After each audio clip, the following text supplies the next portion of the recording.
One of the biggest stories in the early baseball season, Clayton Kershaw goes 7 innings. This story is not about what happened. It's about what didn't happen after 7 innings of perfect baseball. He was perfect through 7. Manager Dave Roberts decided it was time, and he did not get a chance to chase history. This inspired all sorts of takes, as you can imagine, around the sports fandom universe. Joining me now from Locked On Dodgers, Jeff Snider. Jeff, what did you think as this was happening? Well, I'm going to correct your description a little bit.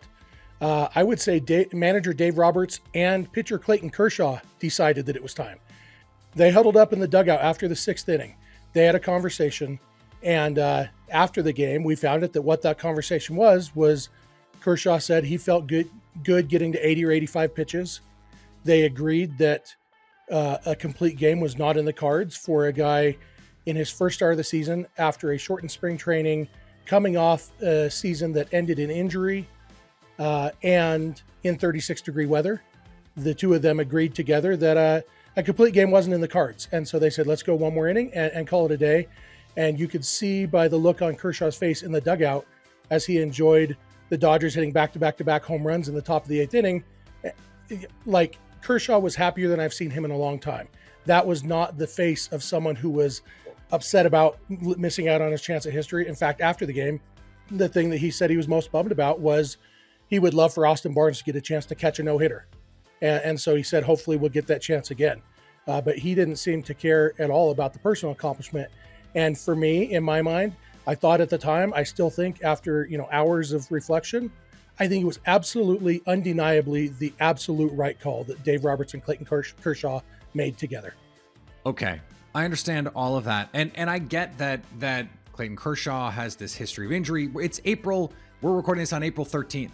So I understand wanting to preserve the body, wanting to chase the title. And Clayton Kershaw was magnanimous after the game. He said that he has bigger goals, that to chase this would have been selfish. I have to admit, though, selfishly for me, I wanted to see him try and do it. And I feel like as fans, I want players to care about history, especially in a sport like baseball, where that is the thing. That is what that is everything, it seems, in baseball is history, the stats, what everything means in a historical context. How do you feel about this seeming change in the culture among the players in baseball? I don't think it actually is that much of a change as people are playing it up to be. I think if this was a game in mid-June in LA in nice weather with Kershaw built up, I think, they would have been happy to say, you know what, you can go 10 or 15 pitches farther than we had planned. It's fine. Nobody ever throws a complete game in his first start of the season. Hardly ever, especially these days, but even back in the quote unquote good old days, first start of the season, you're generally, I saw Fergie Jenkins said, you couldn't take me out during a perfect game. And Fergie Jenkins did throw some complete games in his first game of the season, but they were all like 9 hitters. Fergie Jenkins was never in that situation. He's a Hall of Famer. Great. He was never in that situation. And so I don't think it's that big a difference. I think as long as baseball's been around, pitchers who were in their first start of the season, not all the way built up yet, have thrown fewer innings than pitchers would in July. It is worth saying the last couple of seasons, especially last season, we saw some no-hitters early in the year. We saw pitchers go the distance with these no-hitters, but I totally understand your point.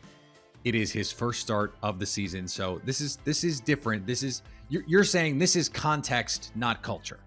Absolutely. This was a pitcher coming off injury, didn't pick up a ball until January, so his spring training was shortened anyway. He wasn't built up, and it would have been a terrible idea. The reason that you have a process, the reason that you go into a game saying, okay, Kersh, today you're throwing 80 to 85 pitches, because that's what you're ready for. And to throw away that plan for a chance to throw a perfect game, which wasn't likely to happen. As Kershaw also said after the game, his slider kind of sucked the last 2 innings he pitched. He felt a little bit lucky to have gotten through 7. And so he wasn't going to finish the perfect game. Even if he had thrown a complete game, it was unlikely that it would be a perfect game. He already has 3 Cy Young Awards and a no-hitter and a World Series title. He doesn't need to do anything to pad his stats. And this was the ultimate team move of recognizing his goal is to stay healthy, and throwing 30 more pitches than he had planned on in his first start of the season is not the recipe for a guy who has spent time on the injured list the last 5 years to stay healthy.